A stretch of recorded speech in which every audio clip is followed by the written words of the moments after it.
요한복음 15장 5절에서 17절 말씀을 저와 여러분 한 절씩 교독하여 읽도록 하겠습니다. 저부터 15장 5절부터 읽겠습니다. 나는 포도나무요 너희는 가지라. 그가 내 안에 내가 그 안에 거하면 사람이 열매를 많이 맺나니 나를 떠나서는 너희가 아무것도 할 수 없음이라.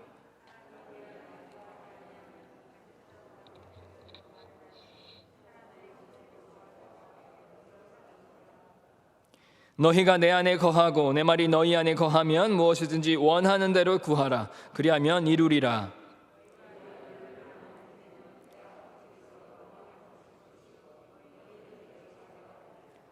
아버지께서 나를 사랑하신 것 같이 나도 너희를 사랑하였으니 나의 사랑 안에 거하라.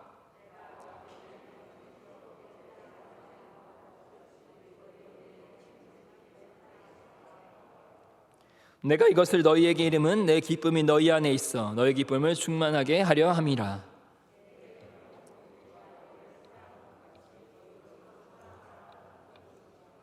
사람의 친구를 위하여 자기 목숨을 버리면 이보다 더 큰 사랑이 없나니? 이제부터는 너희를 종이라 하지 아니하리니 종은 주인이 하는 것을 알지 못함이라. 너희를 친구라 하였노니 내가 내 아버지께 들은 것을 다 너희에게 알게 하였음이라.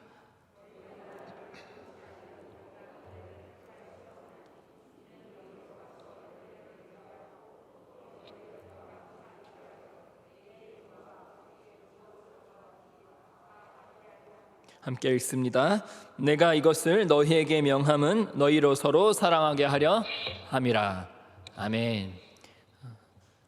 오늘은 가지들의 사랑이라는 제목으로 함께 이 요한복음 15장의 말씀을 살펴보도록 하겠습니다. 우리 먼저 그림부터 한번 보고 한번 시작해 볼까요? 네, 이게 뭔지 혹시 아십니까? 네, 포도나무. 바로 아시네요. 혹시 오늘 이 말씀을 읽지 않고 봤어도 이 사진이 포도나무란 것을 아셨을까요? 네, 역시. 네. 사실 저 같으면 사실 몰랐을 것 같아요. 나무긴 나무인데 저게 무슨 나무인가, 배나무인가, 그렇게 알았을 것 같은데, 네, 이 사진은 바로 포도나무 사진입니다. 오늘은 이렇게 저와 여러분이 잘 알고 있는 포도나무에 대해서 말씀하셨던 그 말씀을 함께 읽었었지요. 그리고 또 역시나 우리가 너무나도 잘 알고 있는 그 메시지, 내가 너희를 사랑한 것 같이 너희도 서로 사랑하라 라는 그 예수님의 말씀을 오늘 함께 읽었었습니다. 그래서 우리가 오늘 잘 알고 있는 그 말씀, 포도나무에 대해서 하신 말씀, 또 우리들에게, 제자들에게 내가 너희를 사랑한 것 같이 너희도 서로 사랑하라 라는 그 말씀, 우리가 잘 알고 있는 말씀을 함께 살펴볼 것입니다. 이 본격적으로 살펴보기에 앞서 포도나무의 열매를 많이 맺게 하기 위해서는 어떻게 해야 되는지 한번 생각해 볼까요? 너무나도 쉬운 이야기일 수 있는데요, 포도나무의 열매를 포도라는 그 열매가 많이 맺게 하기 위해서는 어떻게 해야 될까요? 네, 그렇습니다. 열심히 가꿔야겠죠. 물도 주고 포도나무에 좋은 흙도 이렇게 준비해야겠고, 포도나무에 좋다는 어떤 상황과 환경을, 또 조건을 잘 맞춰놔야 이 포도나무란 것이 포도 열매를, 맛있는 포도를 많이 맺게 할 수 있을 겁니다. 물도 주고 정성스럽게 그렇게 보살펴야겠지요. 그러다 보면 어쩔 수 없이 이 나무를 키우는 사람이, 나무를 키우는 이 농부가 어쩔 수 없이 해야 하는 것이 있어요. 그것이 바로, 네, 그렇습니다. 네, 다 집에 화분 많이 키우시는군요. 네, 저도 많이 이게 키우는데 가지치기를 하기 싫어서 다 죽게 만드는데, 어쩔 수 없이 하기 싫지만 해야 하는 것이 바로 가지를 자르는 그 가지치기입니다. 아무리 정성스럽게 가꾸고 열심을 내고, 아무리 좋은 흙과 좋은 물과 좋은 어떤 햇빛을 준다 할지라도 꼭 해야 하는 것이 가지치기라는 것이었더라고요. 그래서 이 가지를 위해, 건강한 가지를 위해서 다른 가지를 싹둑 해야 할 때가 있습니다. 사실 이 나무를 키우는 농부라고 표현해 볼까요? 이 나무를 키우는 농부가 가장 원하는 것이 무엇일까요? 네, 많은 열매를 맺어야 하는데, 맛있는 열매를 맺어야 하는데, 아마도 저도 한번 몇 번 키워보니까요, 가지치기를 안 해도 그 가지를 자르지 않고도 많은 가지들, 지금 있는 많은 모든 가지들이 많은 열매를 맺을 수 있다면 얼마나 좋을까. 아마 모르겠어요. 제가 직업 농부가 아니어서 잘 모르겠지만, 농부가 가장 원하는 것은 건강히 자라서 열매를 맺는 거일 수도 있지만, 더 나아가서 최대한 열매를 많이 맺는 것, 가지치기 하지 않아도 지금 붙어있는, 지금 나와 있는 이 가지들이 많은 열매를 맺는 것이 아마 모든 농부가 원하는 것이 아닐까, 이런 생각을 해보았습니다.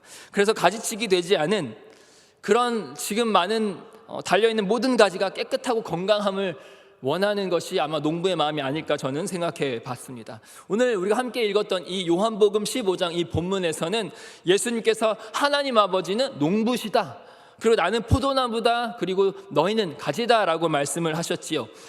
이렇게 말씀하신 이 본문 말씀에서 가지들이 맺어야 할 열매는 바로 포도가 아니라 서로 사랑이라는 열매였습니다. 가지와 가지들, 그래서 이 가지와 가지들이 서로 사랑하는 그 열매를 맺는 것, 그래서 오늘 제목이 가지들의 사랑이라고 이렇게 제가 정해봤습니다. 예수님께서는 오늘 이런 이야기, 저와 여러분이 너무나도 잘 알고 있는 포도나무의 이야기, 또 서로 사랑하라는 이야기를 너희, 그러니까 제자들에게 말씀을 하고 있습니다. 제자들에게 이렇게 말씀하셨을 때, 나는 포도나무요 너희는 가지다 라고 말씀을 하셨을 때, 그리고 본문의 말씀, 이 본문의 말씀을 제자들에게 하셨을 때 열매는 어떻게 맺어지고 열매를 맺지 아니하는 가지는 어떻게 되고, 이런 이야기들을 들었을 때 제자들의 반응은 어땠을까요? 그 정도는 우리도 다 알고 있어요 라고 이렇게 반응하지 않았을까요? 물론 제자들은 어부였던 제자들도 있고, 어부였던 제자들도 있고, 어부였던 제자도 있고, 세리였던 제자도 있었지만, 그들이 농부는 아니었지만 우리가 농부가 아님에도 포도나무는 어떻게 해야 하는지 다 알고 있듯이, 제자들은 역시나 예수님께서 포도나무에 대한 말씀을 딱 꺼내셨을 때, 그 정도는 우리가 다 알고 있지요. 열매를 맺지 못하는 가지는 이렇게 되고, 그래서 농부는 기뻐하고, 열매를 많이 맺었을 때는 농부에게 영광이 돌려지고, 그래서 하나님 아버지께 영광이 많이 돌려지는 그런 얘기 다 알지요 라고 생각했을 겁니다. 그런데 예수님께서는 그렇게 조금씩 말씀하시다가 오늘의 본문 12절에 이렇게 말씀하고 있어요. 너희도 서로 사랑하라, 이렇게 말씀을 하셨을 때 제자들은 어떤 반응을 할 수가 있었을까요? 예수님, 우리가 다 서로 사랑하는 거 알잖아요. 우리 사이가 너무 다 돈독하고 형제 같은 거 다 아시잖아요. 이렇게 반응했을까요? 여러분 생각은 어떠십니까?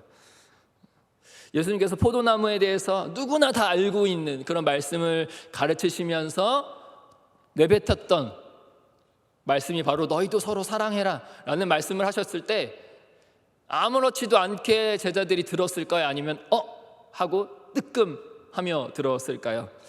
여러분, 당시 제자들의 모습 여러분들은 어떻게 기억하고 계십니까? 마가복음 9장 33절 34절에는 이렇게 기록하고 있습니다. 가버나움에 이르러 집에 계실새 제자들에게 물으시되 너희가 길에서 서로 토론한 것이 무엇이냐 하시되 그들이 잠잠하니 이는 길에서 서로 누가 크냐 하고 쟁론하였음이라 라고 말씀하고 있습니다. 같은 장면을 마태복음에서는 이 부분을 천국에서는 누가 큽니까? 라고 했던, 이렇게 그리고 있었지요. 이 제자들은 길에서 그렇게 쟁론했다라고 표현한 것처럼 네가 크다 내가 크다 이렇게 말을 했던 제자들이었습니다. 심지어 마태복음의 저자와 같이 이들은 천국에서도, 이 땅뿐만 아니라 천국에서도 그곳이 어디든 상관없이 내가 커야 한다는 그런 생각으로 함께 얘기 나누며 너보다 내가 낫지 않겠냐라고 쟁론하고 토론했던 사람들이 바로 그 예수님의 제자들이었습니다. 물론 이러한 욕심이 있다고 해서 누가 더 크고 누가 더 높은 사람이냐 낮은 사람이냐 이런 다툼이 있다고 해서 그들은 서로 사랑하지 않는다라고 말할 수는 없겠습니다만, 어떤 제자는 세리 출신이었고 어떤 제자들은 어부 출신이었지요. 세리를 보는 어부, 또 어부를 보는 세리, 그들은 각자를 바라보는 그런 시선들이 어땠을까요? 당시의 세리들을 어떻게 바라봤는지는 제가 굳이 설명해 드리지 않아도 알 것입니다. 많은 사람들이 세리를 향해서 눈에 하트 뿅뿅 그런 시선으로 바라보진 않았을 거예요. 마찬가지로 어부들은요, 비린내가 좀 많이 났었을 수도 있어요. 물론 지금은 이제 그 그물을 다 벗어두고 예수님을 따른 지 꽤 되었기 때문에 비린내는 다 없어졌을지언정 이들은 서로 너는 세리였지 않았냐, 너는 어부지 않았냐 이러면서 알게 모르게 세리였던 제자들은 야 그래도 너보다 내가, 어부들이었던 제자들은 세리였던 그 제자를 향해서 야 너는 그렇게 했지 않았냐 하면서 손가락질 했었을 것 같아요. 그들을 향해서 예수님께서는 오늘 서로 사랑해라 라고 말씀을 하셨다는 것이지요. 이 제자들에게 있어서 구심점이라고 해야 될까요? 또 중심, 그 이상의 의미였던 예수님이 없었더라면 이들이 이렇게 모여 있을 수 있었을까요? 예수님께서 이들을 한 사람 한 사람 부르셔서 제자로 택하시고 세우시지 않았다면 세리였던 사람들이, 어부였던 사람들이 이 한 자리에 모여 있을 수가 있었을까요?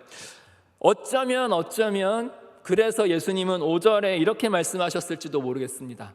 나를 떠나서는 너희가 아무것도 할 수가 없다, 이렇게 말씀하셨을지도 모르겠습니다. 또 그들을 부르시고 세우시고 모으신 예수님이 없었다면 그들은 서로 사랑이란 것을 할 수가 있었을까? 생각조차 할 수가 있었을까? 어쩌면 그래서 예수님께서는 16절에 이렇게 말씀하셨을지도 모르겠습니다. 내가 너희를 택하여 세웠다 라고 말씀하신 이유가 그래서이지 않았을까라고도 생각해 볼 수가 있을 겁니다. 예수님은 제자들에게 그저 서로 사랑해라 라고만 하신 것이 아니라 그 앞에 보면 내가 너희를 사랑한 것 같이 너희도 서로 사랑해라 라고 말씀을 하셨지요. 이것은 예수님이 그 제자들을 사랑하셨던 그 방식을 요구하셨던 그런 말씀과도 같습니다. 우리가 앞서 봤던 것처럼, 제가 여러 번 말씀드렸던 것처럼 이 제자들은 세리 출신이었고 어부 출신이었습니다. 당시에 세리와 어부 같은 이들을 누군가가 자신의 어떤 제자로 부르고 그런 사람들을 거두어서 그들과 동거동락하는 그런 일들이 사실 쉬운 일은 아니었던 것 같습니다. 그들을 제자로 부르셨던 예수님의 어떤 방식, 예수님의 이런 사랑을 이렇게 표현할 수 있을까요? 세리였던, 어부였던 사람이 아니라 지금은 예수님의 제자, 그 과거는 상관없이 지금은 이러한 사람, 지금은 나의 수제자, 지금은 나의 사랑하는 제자, 이렇게 표현할 수가 있었을까요? 예수님은 그들의 과거를 보지 않고 그저 제자로 택하여 세우셨다라고 말할 수가 있을 것 같습니다. 그러니까 너희도 예전에 어떤 사람이었는지 서로 그렇게 재지 말고 따지지 말고 어쨌든 지금은 나의 제자이지 않니? 그러니까 이제는 과거나 어떤 그런 예전에 있었던 그런 신분적인 그런 많은 사람들의 어떤 시선과 손가락질 너희는 하지 않으면 안 되겠냐라고 하시면서 내가 너희를 이렇게 그것과 상관없이 택하여 세웠으니까 너희도 나처럼 내가 너희를 보듯이 너희도 너희 서로 사랑해라, 이렇게 말씀을 하셨던 것 같아요. 그런데 이게 말처럼 쉬운 일일까요? 나도 그래, 나를 예수님께서 나의 과거와 상관없이 제자로 택하시고 세우시고 부르셨으니 나도 이 사람을 예수님이 바라보는 그 방식으로 사랑하겠다. 이것이 말처럼 쉬운 일은 아닌 것 같습니다. 사실은 저는 그런 것 같아요.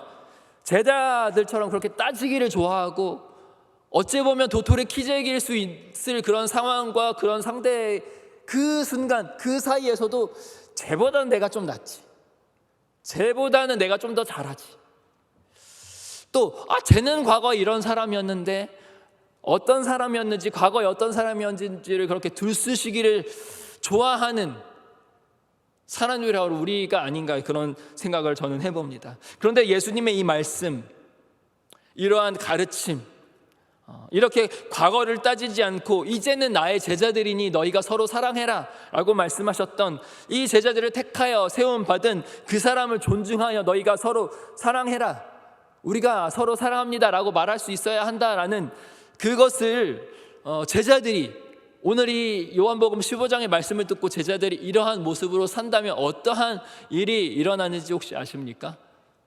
그래요, 예수님, 나를 보는 그 예수님의 마음과 사랑으로 내가 우리 제자들을, 이 친구들을 내가 서로 사랑하겠습니다 하고 이런 삶을 산다면 어떤 일이 일어났는지 아십니까? 사도행전 9장 31절을 함께 읽어보도록 하겠습니다. 사도행전 9장 31절 함께 읽겠습니다. 시작.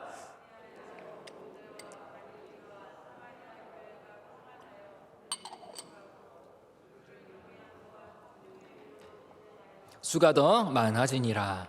아멘. 많은 교회들이 평안하고 든든히 서가고 주를 경외하고 성령 위로 때문에 믿는 이들의 수가 더 많아졌다. 이 말씀 이 31절 맨 앞에 나와 있는 이 단어가 그리하여라는 단어였습니다. 그리하여 많은 교회들이 평안히 서가고 주를 경외했고 성령의 위로 때문에 믿는 이들의 수가 더 많아졌다라는 이 말씀, 어떤 일 때문에 이렇게 되었을까요? 사도행전 9장 26절에서 30절을 제가 한번 읽어보도록 하겠습니다. 사울이 예루살렘에 가서 제자들을 사귀고자 하나 다 두려워하여 그가 제자됨을 믿지 아니하니 바나바가 데리고 사도들에게 가서 그가 길에서 어떻게 주를 보았는지와 주께서 그에게 말씀하신 일과 다메섹에서 그가 어떻게 예수의 이름으로 담대히 말하였는지를 전하니라. 사울이 제자들과 함께 있어 예루살렘에 출입하며 또 주 예수의 이름으로 담대히 말하고 헬라파 유대인들과 함께 말하며 변론하니 그 사람들이 죽이려고 힘쓰거늘 형제들이 알고 가이사랴로 데리고 내려가서 다소로 보내니라. 이 장면은 사울이 다메섹에서 회심을 하고서 이제 다메섹에서 예수님을 전하다가 이제는 예루살렘에서도 주의 제자들과 가까이 하려고 하니까 조금 앞에 보면 23절에 보니까요, 유대인들이 사울 죽이기를 공모했다라는 말씀도 나옵니다. 왜 이렇게 유대인들이 사울을 죽이려고 했습니까? 원래 사울은 이런 유대인들, 예수님은 하나님의 아들이다, 예수님은 부활하셨다, 그는 이 세상의 구주다, 그리스도다 라고 믿고 선포하고 이것들을 전하는 사람들을 잡아 넣고 혹은 죽이기까지 했던 사람이 바로 사울이었지요.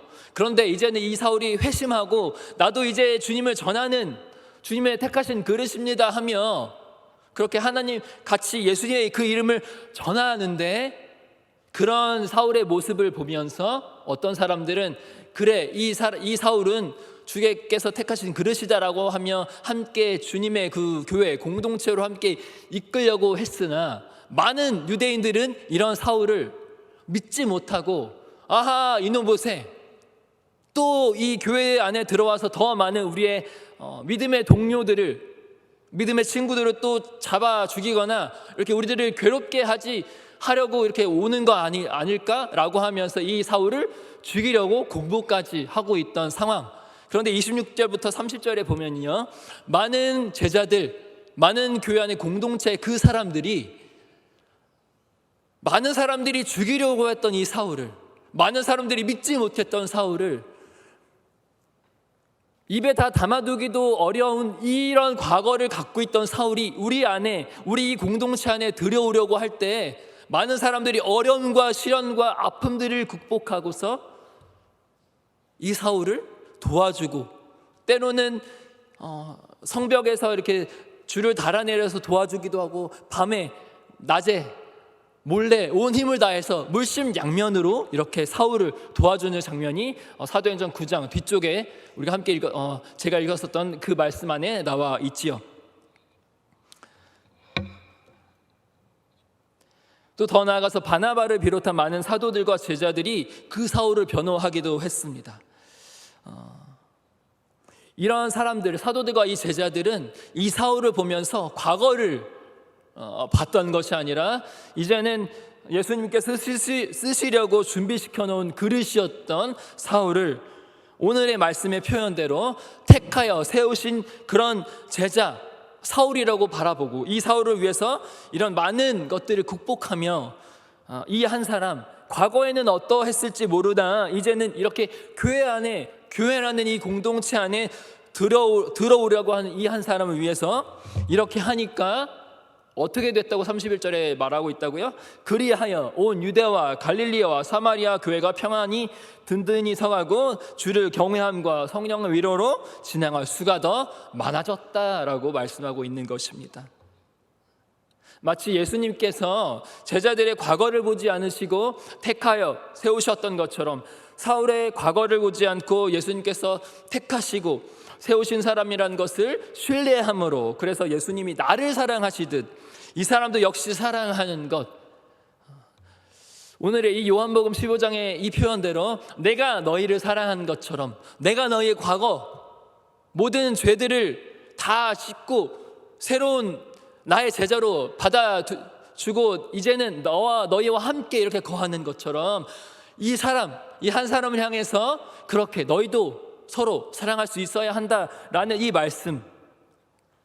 말씀이 이루어지니까 교회 안에 한 사람 한 사람이 그 한 사람을 향해서 그렇게 함께 힘을 쓰니까 사도행전 9장 31절의 말씀처럼 교회가 평안히 든든히 서가고 주를 경외했고 성령이 주시는 위로가 더했고 결국에는 믿는 이의 수가 더 많아졌다.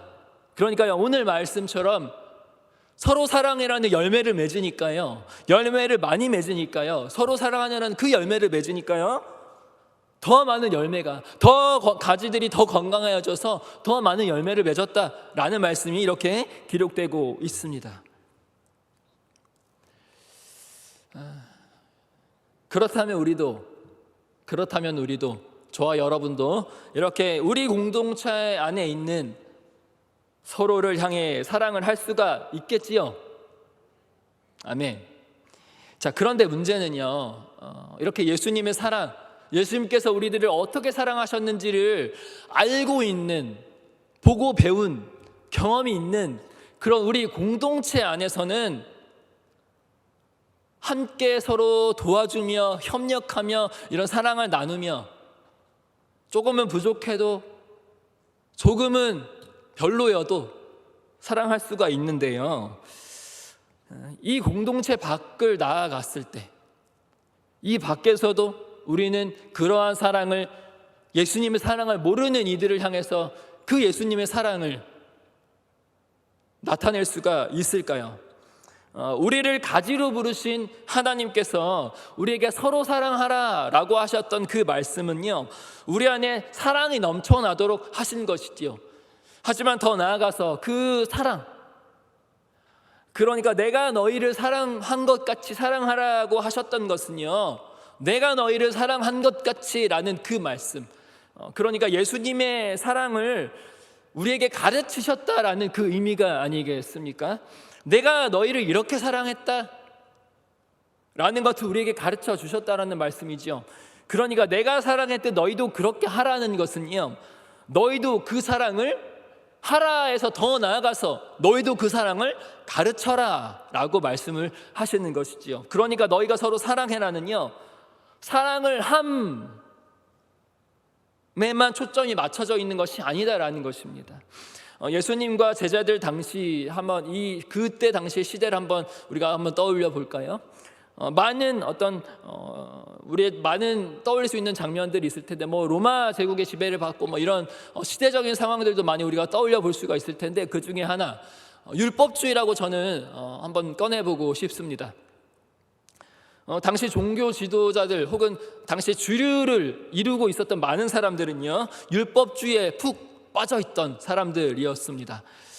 어떠한 행위, 율법이라는 한 행위의 기준이 되는 것에만 푹 빠져 있었던 시대였습니다. 그런데 이것이 결국에 변질돼서 이렇게 된 것이었는데, 율법을 지키는 의도가 어떤 것을 피하거나 나는 율법을 잘 지켜서 구원을 받아야지 였으면 괜찮은데 이 율법을 지키려는 의도가 다른 일을 정죄하기 위해서 율법을 지키는 시대가 되어 버렸다는 것입니다. 내가 율법을 지키는 이유는 마치 시험을 더 잘 봐서 점수를 더 많이 얻어서 나보다 더 낮은 점수를 얻은 그 사람을 향해서 손가락질하는, 때로는 나보다 율법을 더 지키기 힘든 그 사람을 밟고 일어서려는 그 의도로 인해서 율법을 지키려는 사람들이 하나둘씩 늘어났던 시대였습니다. 나는 지켰는데 너는 왜? 이렇게 손가락질하기 위해서 율법을 지켰던 시대였다라는 것이지요. 그러니까 이 시대, 그런 시대 가운데 너희는 서로 사랑해라 라는 이 말씀이요, 서로를 정죄하기 바빴던 그런 시대 가운데 너희를 서로 사랑해라는 말씀은 제자들에게 있어서 이 말씀, 우리 공동체 밖으로 새나가면 안 되는데, 교회 밖에서 이거를 꺼내면 바보 취급당할 텐데, 이런 생각을 할 수도 있었던 시대였습니다. 심지어 어떤 이는 이렇게 말하지 않았습니까? 나의 이웃은 누구입니까? 라는 질문이 바로 그런 의미의 질문이었던 것 같습니다. 나의 이웃이 되려면 이 정도는 돼야지요 라는 것을 과시하기 위해서 어떤 율법교사는 예수님께 질문한 모습을 우리는 기억하고 있습니다. 우리가 살고 있는 우리가 살고 있는 이 시대는 어떤 시대입니까? 약 한 달 전쯤에 미국의 어떤 분이 이렇게 말했다고 합니다. 미국 국민은 사랑하는 사람과 결혼할 권리가 있다. 들어보셨습니까? 어떻게 이 말만 보면 굉장히 좋아 보이는 당연한 그런 말 같지요. 또 이 말을 하신 분이 또 이런 말을 했습니다. 사랑으로 모든 형태의 증오와 편견을 부숴버리게 될 것이다. 이 말 역시 너무 좋아 보이는 말입니다. 이 말을 누가 했는지 혹시 아세요? 네, 미국의 대통령 바이든이 했던 말입니다. 제가 이제 앞에 땡땡땡땡이라고 이렇게 가린 것은요, 뭐냐면 사실 이 두 마디의 말은 얼마 전에 지난주였던가요? 미국 대통령 바이든이 동성 결혼을 합법화 시켰던 그런 현장이 있었지요. 그러면서 이제 한 달 전에 바이든 대통령이 이렇게 말했던 것입니다. 이 땡땡땡땡은요, 동성 간의 사랑으로 이렇게 말을 했지요. 제가 왜 이런 말씀을 드리냐면요, 이것은 한 나라의 법이 바뀌었다 뭐 이런 말씀이 아니라, 또 먼 나라는 이런 일이 있었습니다 라고 제가 알려드리는 그런 차원의 말씀이 아니라, 교회 밖의 세상은요, 하나님을 알지 못하는 세상은요, 예수님이 우리를 어떻게 사랑하셨는지 제대로 인지하지 못하고 있는 세상은요, 사랑에 대한 정의를 이렇게 하고 있는 것입니다. 사랑에 대한 정의를 조금씩 바꿔나가고 있는 그 세상에 우리는 살아가고 있다는 것이에요. 이렇게 상징적으로 이렇게 동성 결혼이 합법화된 그런 사건뿐만 아니라 우리 주변, 여러분들의 주변을 돌아보면 이게 아닌데 하는 그런 사랑의 모습이 너무나도 많지 않습니까? 우리가 사는 오늘날은 이러한 시대라는 것입니다. 교회 안에서 말하는 사랑이 아니라 각자가 말하고 원하는 사랑을 향해서 나아가는 세상에 우리는 살고 있다는 것이죠. 이러한 세상 가운데 우리는 과연 예수님께서 날 사랑하셨듯이 너도 사랑해 라고 하면서 서로 사랑할 수 있는 시대인가? 자, 나는 너를, 예수님께서 나를 사랑하시지 나는 너를 사랑하고 있어 라고 말할 수 있는 그런 사람이 과연 어떤 취급을 받는 시대인가? 예수님께서는 분명히 오늘 말씀을 이렇게 말씀을 하고 계시지요. 9절에 보면 아버지께서 나를 사랑한 것 같이 나도 너희를 사랑했다라고 말씀하고 있고, 12절에는 내가 너희를 사랑한 것 같이 너희도 서로 사랑하라 라고 말씀을 하고 있습니다. 그 말은 뭐냐면, 우리가 서로에게 베풀 이 공동체를 넘어서 세상을 향해서 우리가 나타내야 할 사랑은요, 하나님 아버지께로부터 시작된 그 사랑, 아버지께서 우리에게 베풀어 주신 그 사랑, 다시 말씀드리면 하나님께로 시작된 그 사랑, 하나님을 벗어난, 예수님을 벗어난 사랑이 아니라 하나님 아버지께서 이 땅을 창조하시고 이 세상을 시작하시는 하나님께서 하신 그 사랑을 우리가 나타내야 한다라는 것입니다. 너희는 서로 사랑해야 한다라는 말씀은 단지 우리가 사랑해야 한다, 사랑하는 행위를 나타내야 하고 사랑을 표현해야 한다라는 것에만 국한되는 것이 아니라 아버지의 사랑, 하나님의 사랑을 이 땅 가운데 보여주라, 가르쳐라 라는 말씀이기도 합니다. 그것이 바로 우리를 가지로 부르신 이가 우리에게 원하시는 열매라는 것이지요. 열매는 이 농부가 무엇을 심었고 또 어떤 나무를 심었고 그리고 그 나무에서 열매가 얼마나 열리느냐를 통해서 농부를 드러내는 것이, 농부가 어떠한 사람인가라는 것을 드러내는 것이 바로 열매라는 것입니다. 그래서 예수님께서는 8절에 이렇게 말씀하고 있습니다. 너희가 열매를 많이 맺으면 내 아버지께서 영광을 받으실 것이다. 우리가 서로 사랑하기 위해서 우리가 알아야 할 한 가지가 있습니다. 이것만 살펴보고 마지막으로 살펴보고 말씀 마치려고 하는데요. 오늘 예수님께서는 우리들을, 제자들을 너희는 가지라라고만 말씀하신 것이 아니라 1절과 5절에 보면 1절에는 하나님은 농부시다라고 가르쳐 주셨고 또 예수님 자신을 향해서 나는 포도나무다라고 말씀을 하셨습니다. 우리를 늘 붙드시는 참 포도나무이신 그 예수님, 그리고 우리가 열매 맺도록 우리를 가꾸시고 우리를 밤낮 수고하시는 그런 아버지 하나님, 또 농부이신 아버지 하나님이 계시고 내가 그분의 가지라는 사실을 그 사실 우리에게 기쁨이 된다는 사실을 우리가 잊지 말아야 할 것입니다. 가지가 열매를 맺는 것은 선택사항이 아니라 생존의 문제입니다. 마지막으로 우리가 17절을 함께 읽고 마치도록 할 텐데요. 17절을 함께 읽고 마치도록 하겠습니다. 함께 읽겠습니다. 시작. 내가 이것을 너희에게 명함은 서로 사랑하게 하려 함이라. 아멘. 우리가 오늘 이 서로 사랑, 가지들의 사랑, 이 말씀을 기억하시면서 우리가 함께 찬양하며 또 기도하는 시간을 갖도록 하겠습니다.